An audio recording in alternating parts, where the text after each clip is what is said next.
Rússia, eles têm um verdadeiro horror do russo, né? Se o russo já foi brutal dentro do país dele, né? O Stalin lá parece que eliminou cerca de 20 milhões de pessoas, mandando para a Sibéria todas as oposições. Imagina o que não aconteceu nos países ocupados pela União Soviética. Então, é um cenário complicado e a Ucrânia está pagando o preço de ter aberto mão do seu arsenal militar nuclear, né, em 94, quando assinou o Memorando de Budapeste.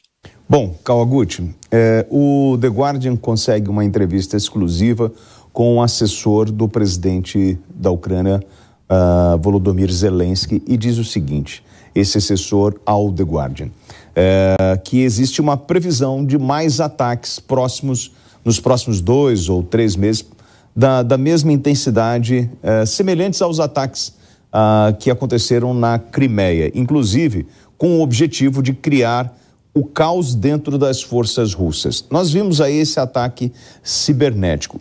Em função da importância da Ucrânia, dessa região, para os hackers ou crackers, você esperava um número maior de ataques relacionados a esse mundo digital, como nós tivemos hoje? Sim, esperava-se, pelo menos desde o início da guerra, que a Rússia, que é famosa por ter uma grande capacidade de ataques cibernéticos, eles têm verdadeiros exércitos terceirizados aí de hackers. Esperava-se que toda a estrutura ucraniana aí de computadores, tudo que controla transporte, saúde, ficasse inutilizado por conta dos ataques dos russos. Mas isso não aconteceu. E por uma questão bem forte, todo o Ocidente, e a gente vai pensar aí nas grandes big techs, a gente está falando de Microsoft, a gente está falando de Google, a gente está falando principalmente da Microsoft, mas dessas grandes empresas multinacionais americanas, elas colocaram todos os seus recursos ao dispor da Ucrânia. Para se ter uma ideia, algumas semanas antes da guerra, na verdade eu acho que de uma semana a 15 dias, toda a estrutura de dados ucraniana que estava sendo guardada em servidores físicos dentro da Ucrânia, ela foi colocada na nuvem pela Microsoft. E logo que começou a guerra, esses servidores foram bombardeados, mas a Ucrânia continuou funcionando porque estava tudo na nuvem. Então, se você tem um exército de hackers russos, você também tem um exército cibernético aí, que é o Cyber Command americano, mais a Microsoft e as grandes big techs lutando do lado da Ucrânia. Por isso a gente não viu ataques dessa natureza em maior intensidade. Bom, Fernando Conrado, você tinha essa mesma expectativa de um verdadeiro caos cibernético em função do poder, né, dos russos na manipulação desses dados? Os russos têm essa mesma fama de terem o poder e o discernimento técnico para conseguir realizar todos esses ataques. Mas o ponto principal, o Kawaguchi trouxe para nós já, que é essa transformação aí através dos serviços oferecidos pela Microsoft da utilização de nuvens para a guarda de todos esses dados. Mas uma parte importante também, William, que eu quero voltar aqui, é no que o professor estava comentando. A fala do Putin hoje atacando os Estados Unidos é muito forte, no momento que ele diz com todas as letras, dizendo que a estratégia dos Estados Unidos para manter a sua hegemonia é manter e criar o caos em nações soberanas, né? Fomentando conflitos, fomentando guerras. Inclusive, ele diz que não é à toa que os Estados Unidos agora foram lá visitar com a Nancy Pelosi Taiwan e já mandaram agora uma nova comitiva, que era para trazer o transtorno em todo mundo, trazer essa instabilidade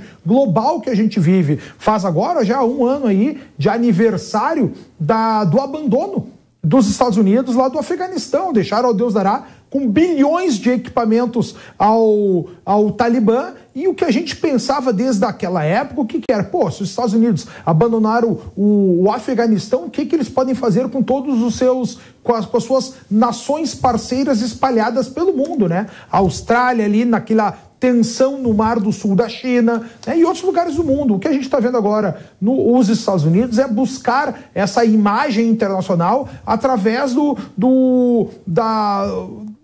de fundar a Ucrânia aí com mais armas, com mais armamento, com mais dinheiro aí para manter essa ofensiva. E o que o Putin disse é o seguinte, se não fosse os Estados Unidos, esse conflito já teria terminado. E teria terminado, na visão do Putin, né, com domínio aí não só da Crimeia como um todo, como eles já haviam desde 2014, mas também com a região completa de Donbass.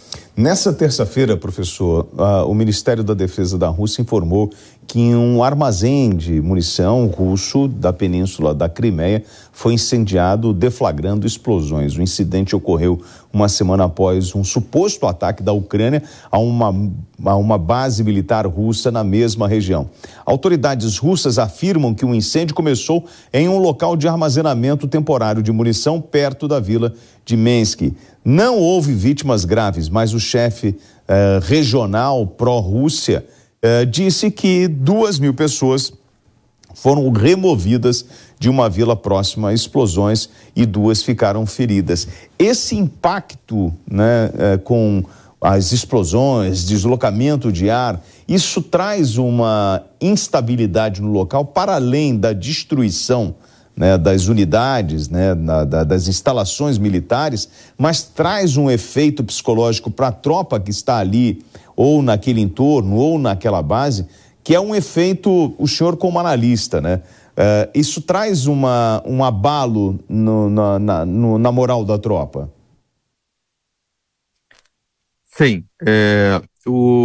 Qualquer ação que tenha algum efeito desse tipo, particularmente com destruição, ele afeta o moral da tropa e também da população, tá?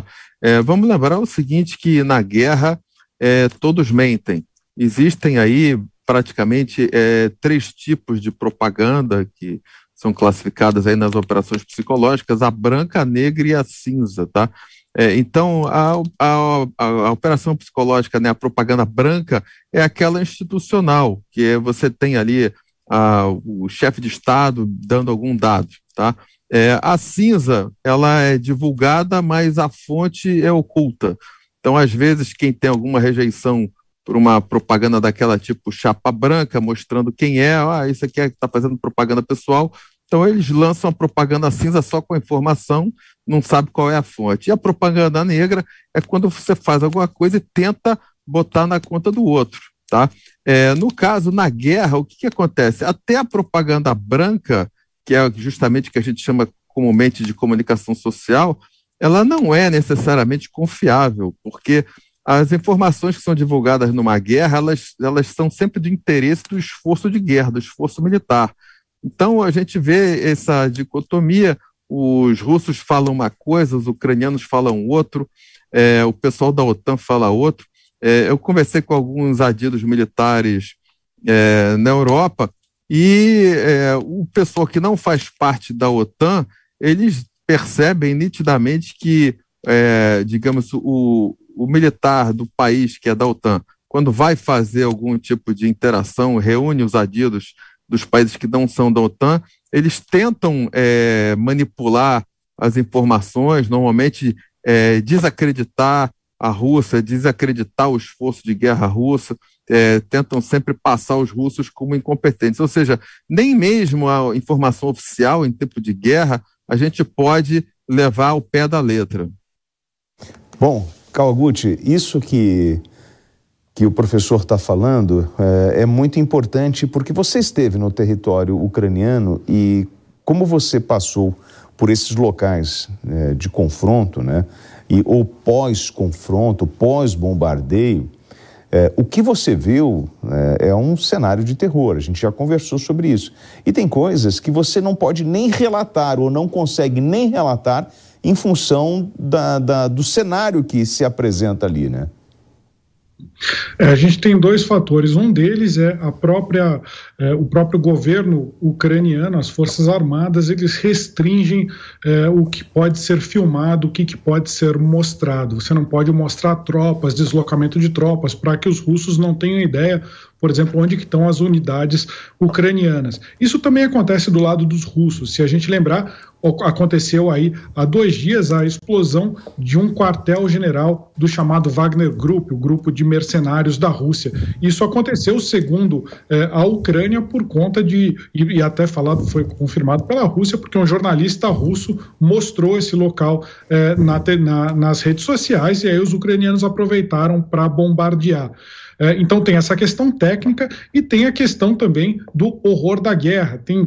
A gente não pode mostrar imagens extremamente gráficas para que também não chocar o nosso telespectador. A gente não sabe a diferentes níveis de percepção. Assim, tem gente que pode até se abalar com cenas de extrema violência. Então a gente faz alguma restrição, não mostrar a destruição, a violência, a crueldade só por só por curiosidade. A gente tenta filtrar um pouco também para preservar o telespectador.